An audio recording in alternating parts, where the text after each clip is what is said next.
असा हा गमरे या ठिकाणी. त्यानंतर विनंती करतो मी दुसरा खेळाडू या स्पर्धेची शान, आपल्या रत्नागिरीची शान सचिन साळवी या ठिकाणी कुठे असतील तर आपणास विनंती आहे या ठिकाणी आपण यायचं. आपला सुद्धा या ठिकाणी सत्कार केला जातो. या दोन खेळाडूंचा या ठिकाणी आपण मंडळाच्या वतीने भव्य असा सत्कार करतो आहोत. सन्मान चिन्ह देऊन त्यांना सन्मानित करतो आहोत. सचिन साळवी नक्कीच सर्वांग सुंदर खेळाने आपल्या रत्नागिरीची मान उंचावणारे असे दोन खेळाडू आपल्या रत्नागिरी तालुक्याला लाभलेले आहेत. नक्कीच अभिमानाची गोष्ट असणार आहे आणि यांचा खेळ पाहून भविष्यामध्ये नक्कीच अण्णाजी सामंत यांना विनंती असणार आहे की आपण या ठिकाणी सचिन साळवी यांचा सत्कार करायचा आहे. जोरदार टाळ झाला पाहिजे या ठिकाणी.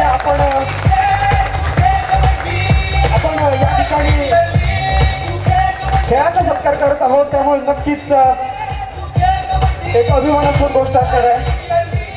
साई शक्ती धन्यवाद.